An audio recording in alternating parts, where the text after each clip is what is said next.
Om Namo Bhagavate Vasudevaya. Om Namo Bhagavate Vasudevaya. Om Namo Bhagavate Vasudevaya. So we are continuing with chapter number 8 of the Bhagavad Gita.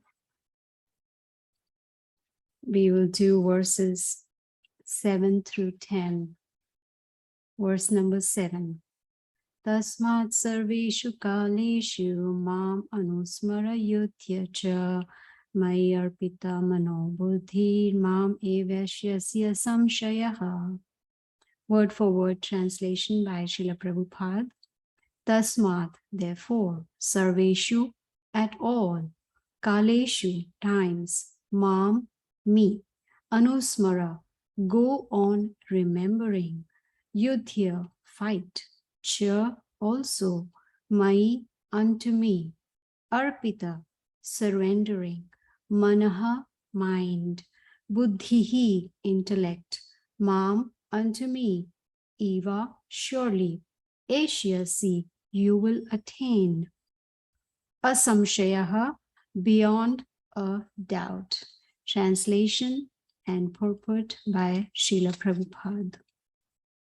Therefore, Arjuna, you should always think of me in the form of Krishna and at the same time carry out your prescribed duty of fighting.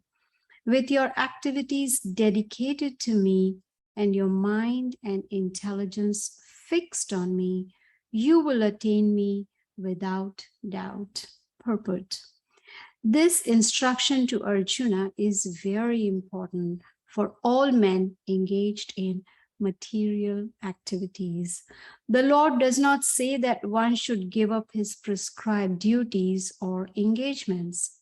One can continue them and at the same time think of Krishna by chanting Hare Krishna. This will free one from material contamination and engage the mind and intelligence in Krishna. By chanting Krishna's names, one will be transferred to the supreme planet Krishna Loka without a doubt. Om Agyana Timirandasya Gyananjana Shalakaya Chakshurunmilitamena Tasmai Shri Gurave Namaha.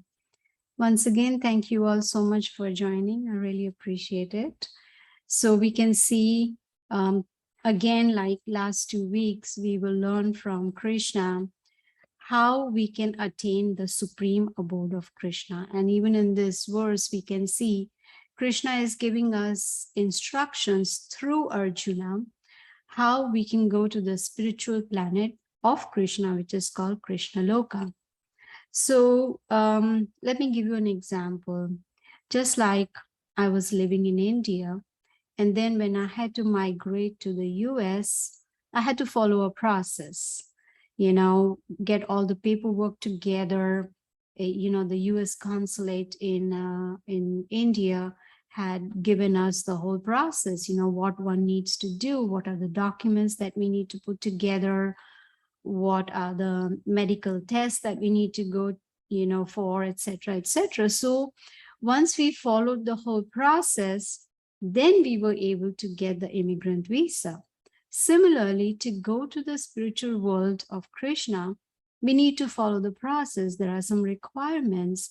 And in this verse, like any other verse, Krishna is giving us the requirements. The first thing is he says, think of me. How? In the form of Krishna, the form that we see, if you have the Bhagavad Gita, you will see a picture of Krishna and Arjuna on the chariot in the battlefield. So that form, the beautiful two-handed form of Krishna. So he's saying, think of me in the form of Krishna, which means indirectly he's saying, do not think that I am just light, some effulgence or Brahma Jyoti. No, I'm not impersonal. I am a person, a personality.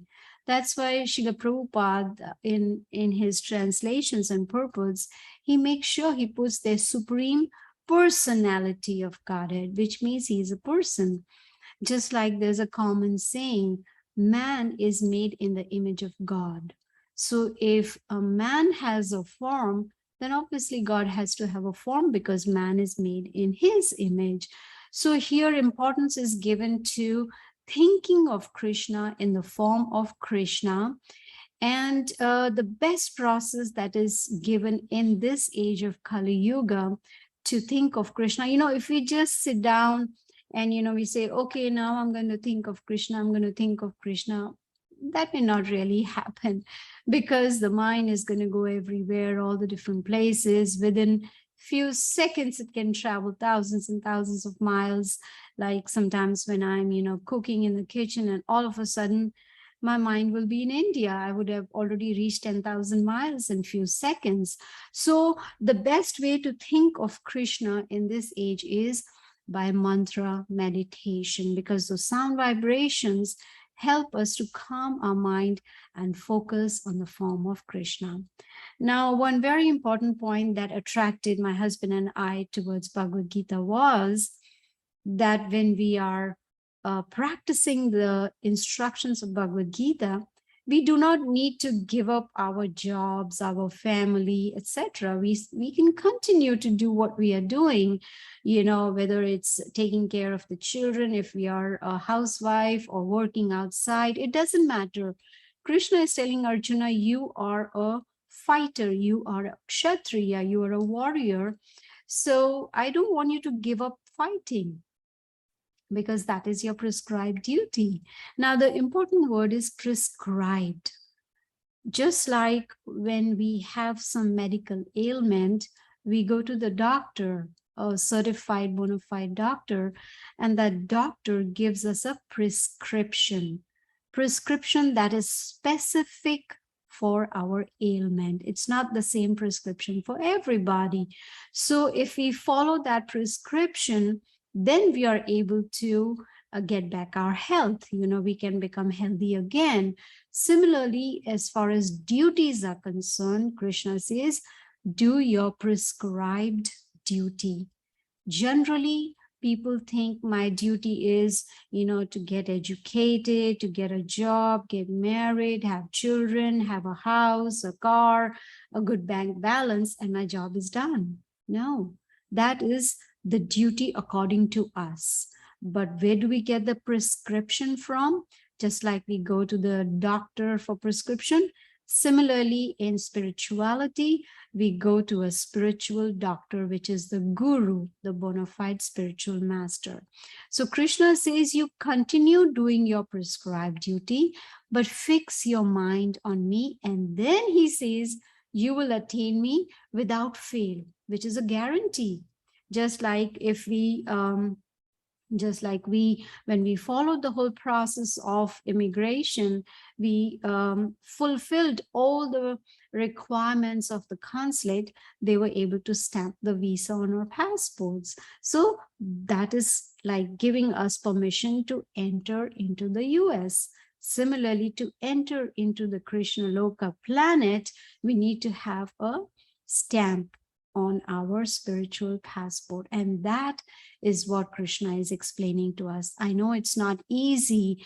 One needs to have association of devotees. You see what happens when we associate with like-minded people, then we learn from them, and then we also become enthusiastic as they are. So this is how association helps. Say, supposing I want to become a drunkard, all I have to do is associate with those who drink.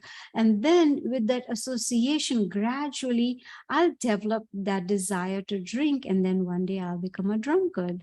Same applies even for spirituality. If we want to control our mind, if we want to control our senses, if we want to be at peace, if we want happiness and peace, then we need to associate with those who are practicing it, those who have, who have experience in practicing the instructions of Bhagavad Gita. So training is necessary. Just like In childhood, I was very fond of dancing. And so my parents, they enrolled me in a school, in a dancing school, where I could go and learn from a bona fide teacher, someone who already had the certification and experience. And then I was able to learn dancing. So it's training. Training is required. It's not that I went one day to a class and then I forgot about it. No, I had to go there every day after school, practice, practice, practice. And that's how I learned. So as I was saying, what attracted my husband and I to Krishna consciousness was we don't need to give up our jobs. We don't need to give up our families. No, all we need to do is change our consciousness, how we think, how we perform our activities. Okay, in chapter 3 and 5 of Bhagavad Gita, we learned about karma yoga, which means it is a process by which we perform our prescribed duties, but in a different consciousness, so that we lead a karma-free life. That means we don't incur any more reactions, either good or bad. So this is what we learn from the Bhagavad Gita. So when we follow these instructions, then gradually we are able to change our consciousness. Activities remain the same. We still go to the job, we still take care of family, we still save money, etc., etc.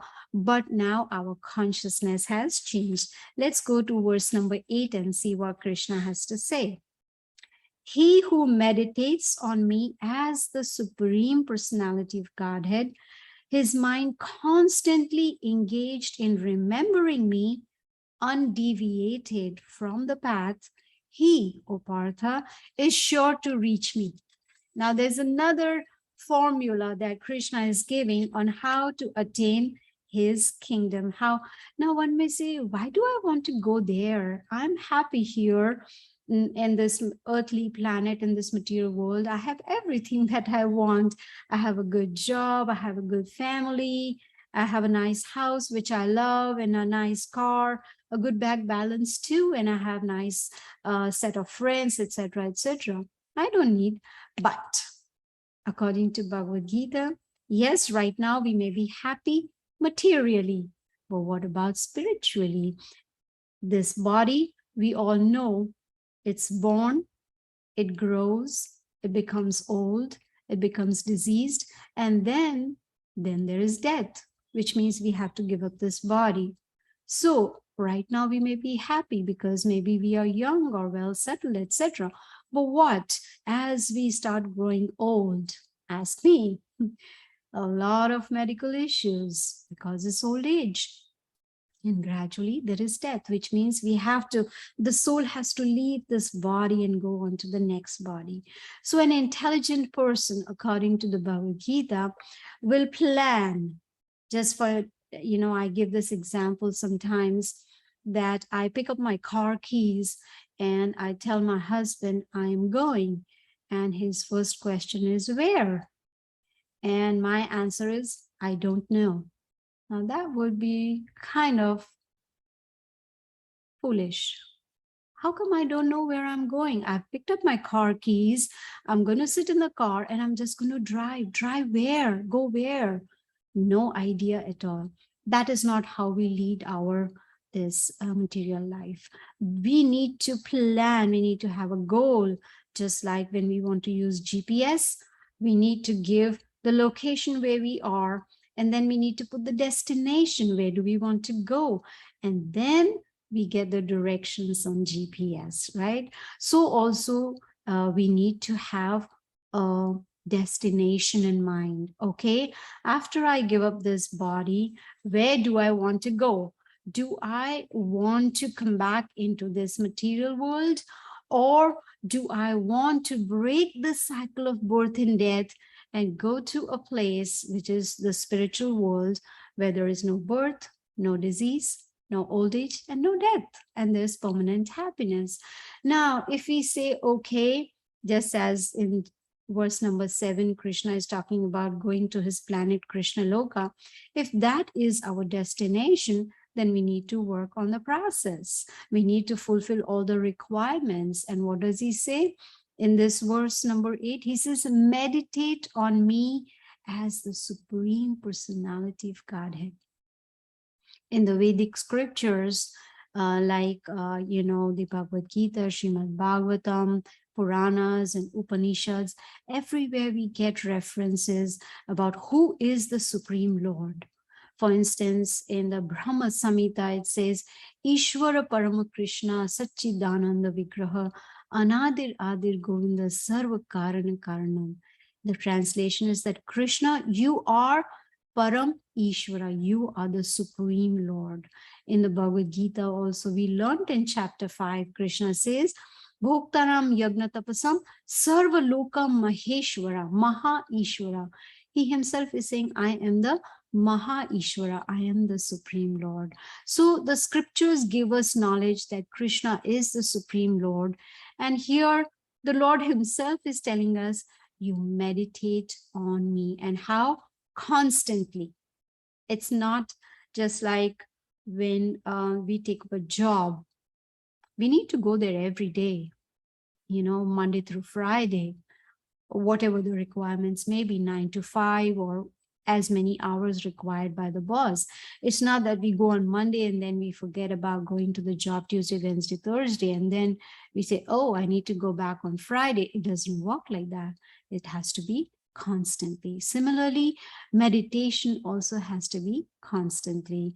That is why after every class, we do a little bit of chanting. We do that mantra meditation so that we get used to it and so that we can practice it on a daily basis. So he says, you meditate on me constantly, engaged in devotional service. And the best form of devotional service is mantra meditation. It's very simple, it's very easy, and it's very, very powerful. Why? Because these are spiritual sound vibrations. You can call it sonic therapy. It's a wonderful therapy that can help us to control our mind and senses. And then Krishna says, if you are undeviated on this path, then you're sure to reach me. There is no doubt. There's a guarantee that way we are able to go back to the spiritual world if that is our destination. So we need to decide whether that is my destination or not. Now, he's asking us to remember him. In this age, memory is kind of poor for most people, especially for me.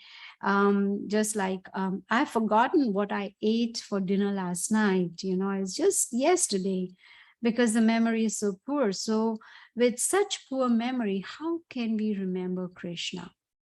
The memory gets revived by chanting the mantras. So when we chant the holy names of the Lord, Hare Krishna, Krishna Krishna, Hare Hare, Hare Ram, Ram Ram, Hare Hare, then there is purification of the mind, purification of the senses, purification of the intelligence. That is Bhakti Yoga. You see, that is how we can engage our mind very, very nicely and constantly. I had heard one story that there was this gentleman who had received a boon from a sage, from a saintly person, that, okay, I'm giving you this genie. We have all heard about genie.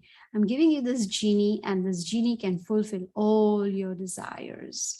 So he was thrilled, and he went with genie, and then he tried to fulfill all his desires. He always wanted to have, a huge empire, a huge business, many factories, etc., etc.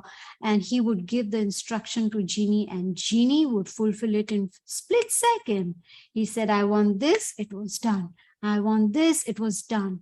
Now the problem was, the saintly person had told him, you have to keep the genie engaged, otherwise he's going to disappear. So now this man was wondering, what should I do? Because if I stop giving instructions, then I'm going to lose the genie, and then how will I fulfill my desires? So he went back to the sage and said, What should I do? So the sage gave him a very simple, very, very simple task. He said, just take a bamboo stick. Okay, fix that bamboo stick on the ground, or just take a pole and ask the genie to keep going up and down until the next instruction comes, right? So this is what the genie started doing, going up and down, and was engaged. Then this man could take a sigh of relief. What does that mean? That means our mind is like that genie, wants to be engaged all the time. And how can we keep the mind engaged? By letting the mind go up and down in mantra meditation. Keep chanting. When the mind is engaged like that, then the mind doesn't bother us anymore. And that chanting, that mantra meditation can help us to fix our mind on Krishna. And then, like Krishna tells us, yam yam vapi smaran bhavam tyajat ante kalevaram tam eveti kauntaya sadatad bhava bhavitaha. Krishna tells Arjuna that whatever state of mind one is at the time of death, to that state one will attain without fail. That's a guarantee. So if our mind is engaged in mantra meditation all the time, then at the time of death, we will remember Krishna and we'll go back to the spiritual world. It's as simple as that. Let's see what Krishna says in verse number 9. One should meditate upon the Supreme Person as the one who knows everything, as he who is the oldest, who is the controller, who is smaller than the smallest, who is the maintainer of everything, who is beyond all material conception, who is inconceivable, and who is always a person. He is luminous like the sun, and he is transcendental beyond this material nature. So now Krishna is talking about himself. He's giving us an idea that, okay, Krishna has asked us to meditate. Who should we meditate upon? He's saying it very simple. It's me. Who am I? I am the oldest, which means there is no one above or equal to the Supreme Lord. Nobody. And Krishna is the one who knows everything. He's the controller. He's the maintainer. He's inconceivable. It's very difficult to conceive of Krishna. He's transcendental. He's situated as the super soul in the heart, and he is the witness. He is the sanctioner of our desires. So he is everything. He is the Supreme Personality of Godhead. And above all, he is a person. He's not void.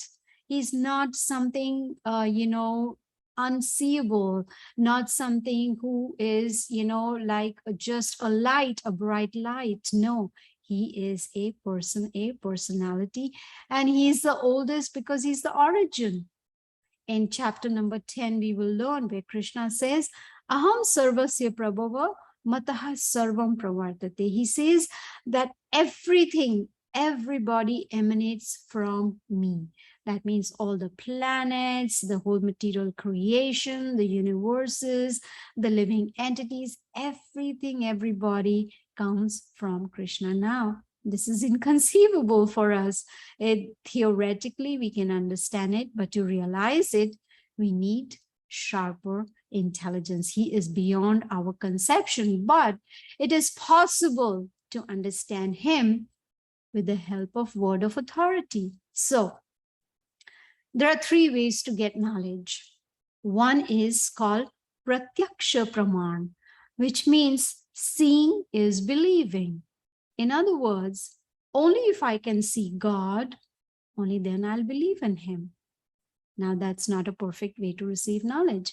Why should the Supreme Lord be present before us if we are not qualified, right? So, no problem, Brenda. Maybe you can watch the remaining class on YouTube later on. I know you have to go, no problem. So this way of, receiving knowledge is not perfect. Let's say seeing is believing. let's take a cup of water. Okay, it's a clear glass in which there's water, and we put a stick inside it. When we look at the stick, it appears to be bent. Why? Because that is how it appears. That is how we can see it in the water. Does that mean the stick is bent? No, the stick is straight. So we can't rely on this way of receiving knowledge, which is seeing is believing. No. Another way of getting knowledge is anuman praman, which means we make an anuman, we make a guesswork. Oh, in my opinion, maybe this is God, or according to me, this is God, or with the help of some experiments, we come to know, okay, this is this. No, that is not the right way to receive spiritual knowledge. Then only one way is left, and that is called Shabda Praman. Shabda means word of authority. Now, just as we see that Bhagavad Gita, this is spoken by Krishna himself, and Krishna in the Bhagavad Gita is addressed as a Bhagavan. Bhaga means opulences, Van means possessor of opulences. He is addressed as the Supreme Lord, and he himself is giving us the knowledge. And he says, Evam parampara praptam imam rajashiya vidu, that this knowledge, especially the spiritual knowledge, comes down in the strict parampara, which means the disciplic succession. Krishna gave this knowledge to Brahma, Brahma gave it to Narada, Narada gave it to Vyasa, Vyasa gave it to Madhva, and this is how this knowledge has come down. Number 32, which is Srila Prabhupada. Now, Prabhupada gave it to Gopal Krishna Maharaj, and Gopal Krishna Maharaj gave it to me, and now I'm giving it to you. So what is the benefit of receiving knowledge in disciplic succession from word of authority? The advantage is that there is no change in the knowledge, which means the authenticity of the data is maintained. I will not speak anything that I have not heard from my spiritual master. He hasn't spoken anything to me which was not given to him by his spiritual master, and all the way it goes all the way to Krishna. So word of authority is very, very important. So these are the three ways, and we can see these verses that we are reading are clearly mentioning Krishna is the supreme personality of Godhead. He and his position are glorified here. So hearing about Krishna can help us to meditate on him. Now let's take a simple example. A boy and a girl, they fall in love with each other. Now they are dating, this courtship. Now when they are in their own homes, they naturally think about each other because they are in love. So they think about each other. How do they think about each other? They try to think about the good qualities of each other. Oh, she is so beautiful. Oh, he's so handsome. She's so kind. He is such a gentleman, etc., etc. So thinking about their qualities, we start meditating on them. Same thing applies to the Supreme Lord. When we think of the wonderful transcendental qualities of Krishna, when we chant, when we do the mantra meditation, we are actually remembering him. Because according to the scriptures, according to the Vedas, there is no difference between Krishna and his holy name. It is identical. So when we are chanting Hare Krishna, we are actually associating with the Supreme Lord, because these are very powerful sound vibrations. Let's do a last verse for today, number 10. One who at the time of death fixes his life air between the eyebrows and by the strength of yoga with an undeviating mind engages himself in remembering the Supreme Lord in full devotion will certainly attain to the Supreme Personality of Godhead.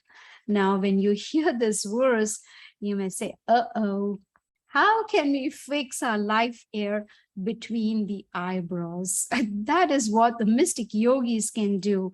We haven't practiced mystic yoga. We are not following mystic yoga. So how can we do that? Well, we don't have to worry about that.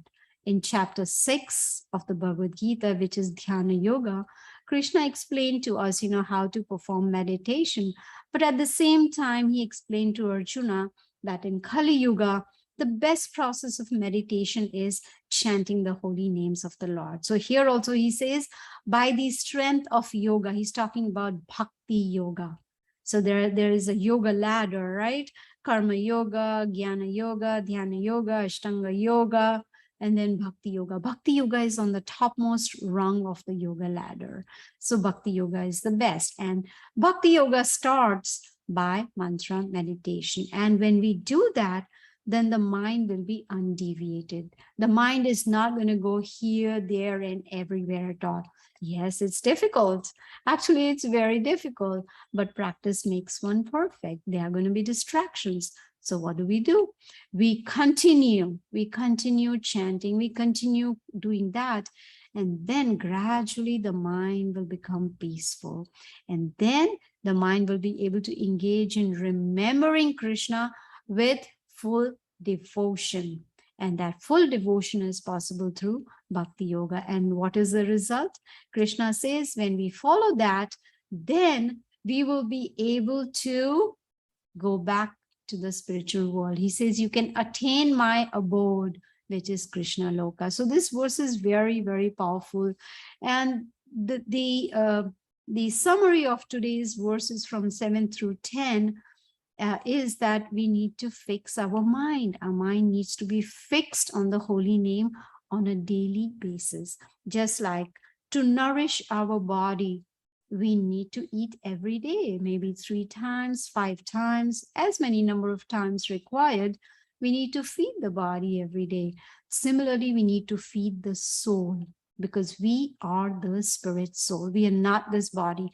This body is just a covering for the soul in this lifetime. So we need to feed the soul, and that feeding of the soul is done with the help of chanting, mantra, meditation. And when we do that every day, then we can see the change in our consciousness. Then we can also see how we are not agitated anymore, or disturbed, or irritated, or angry. All these disqualifications are gone. These are called anarthas, unwanted things within our heart. So it helps us to somehow or the other purify the mind and the senses. Now, in this verse that we read today, Krishna is talking about fixing the life hair in between the eyebrows. Yogis can do that. Meditation, on the 6 chakras is also suggested, in the purport, but we don't need to worry about all that. Actually, in this busy life, we don't have time to, spend hours and hours on performing mystic yoga, etc. No, just remembering Krishna on a daily basis can help us to remember him at the time of death. And best thing is to start with meditation, mantra meditation, just like after every class, I talk about. In fact, I also chant the holy names of, the Supreme Lord. So in the chat, I have put some links if you're interested in joining the WhatsApp group where I share realizations on a daily basis, or if you want to hear the previous classes, it's there on the YouTube channel. But towards the end, you will see the mantra that I have, typed out, which is Hare Krishna, Krishna Krishna, Hare Hare, Hare Ram, Ram Ram, Hare Hare. So I have these chanting beads on which I chant on a daily basis. So I'll just chant a few times so you get the hang of it. And my humble request is that you please chant on a daily basis, and you'll see the difference yourself. So let's start chanting. Maybe you can do that at home. Hare Krishna, Krishna Krishna, Hare Hare, Hare Ram, Ram Ram, Hare Hare. Hare Krishna, Krishna Krishna, Hare Hare, Hare Ram, Ram Ram, Hare Hare. Hare Krishna, Krishna Krishna, Hare Hare, Hare Ram, Ram Ram, Hare Hare. Hare Krishna, Krishna Krishna, Hare Hare, Hare Ram, Ram Ram, Hare Hare, Hare Krishna, Krishna Krishna, Hare Hare, Hare Ram, Ram Ram, Hare Hare, Hare Krishna, Krishna Krishna, Hare Hare, Hare Ram, Ram Ram, Hare Hare, Hare Krishna, Krishna Krishna, Hare Hare, Hare Ram, Ram Ram, Hare Hare, Hare Krishna, Krishna Krishna, Hare Hare, Hare Ram, Ram Ram, Hare Hare, Hare Krishna, Krishna Krishna, Hare Hare, Hare Ram, Ram Ram, Hare Hare. So you see, it's very simple to chant these beads. They are 108 total of them. And I just chanted 10 times. When you chant 108 times this whole mantra, then it is considered to be chanted one round. And it takes about, I would say, 7 to 8 minutes. So we can spare about 10 minutes, to chant on a daily basis. And you will notice the difference. I've been chanting for, I would say, about 35 years. And I don't feel like stopping it, so it's very, very simple. So